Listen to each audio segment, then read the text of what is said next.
আসসালামু আলাইকুম viewers, welcome to my channel Subarna's world. আশা করি সবাই ভালো আছে।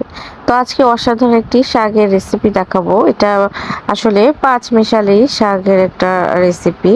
তো সব ধরনের শাক এখানে কিন্তু রয়েছে, সেচি শাক বা এখানে যে ডাঁটা শাক থাকে সেটা লাল শাকের মতো, তারপরে এটা ইচা শাক নাকি একটা বলা হয়, সেটা মানে মোট কথা 5-6 রকমের শাক রয়েছে। তো কেটে ধুয়ে রেখেছি এবং মরিচ, পেঁয়াজ আর রসুন সবচেয়েতে মানে যেটা, তো সেটাকে নিয়েছি এবং পরিমাণ মতো লবণ আপনারা দিয়ে নেবেন। এবং যারা ঝাল খেতে পছন্দ করেন তারা অবশ্যই কাঁচামরিচ বেশি করে দেবেন। আর শাকে কিন্তু শাক ভাজিতে কিন্তু কাঁচামরিচটা বেশি দিলে টেস্টি হয়।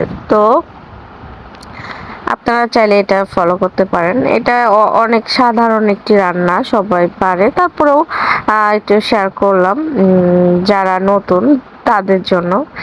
তো এখানে কিন্তু একদমই পানি দেওয়া যাবে না, ভাপিয়ে নিতে হবে শাকটা।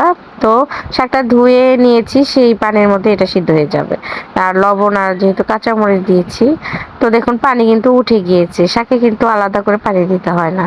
যারা এটা জানেন না তারা অবশ্যই নতুন জেনে নেবেন। তো পানিটা ভাপিয়ে নেওয়ার পরে তো এখন সিদ্ধ হয়ে গিয়েছে এবং এখন তেলে আমি পেঁয়াজ এবং যে রসুন কেটে রেখেছিলাম সেটা দিয়ে ভাজা ভাজা করে নেব। লাল লাল হয়ে যখন আসবে তখন কিন্তু এই সিদ্ধ করা শাকটা দিয়ে দিতে হবে। আর শাকের ভিতরেই কিন্তু আমি লবণ এবং মরিচ দিয়েই সিদ্ধ করে নিয়েছি। তো এখন শুধু ভেজে নেওয়ার পালা। তো পেঁয়াজ এবং রসুন ভেজে নিয়েছি, এর ভিতরে শাকগুলো দিয়ে ঢেলে তারপর নাড়াচাড়া করে কিছুক্ষণ ভেজে নিলেই হয়ে যাবে পাঁচমিশালি শাক ভাজি। তো আপনারা এই রেসিপিটা ট্রাই করবেন, গরম ভাতের সাথে তো খেতে দারুণ লাগে। আর গরমের দিনে অবশ্যই আপনারা শাকসবজি বেশি বেশি খাবেন, তাহলে শরীর ভালো থাকবে।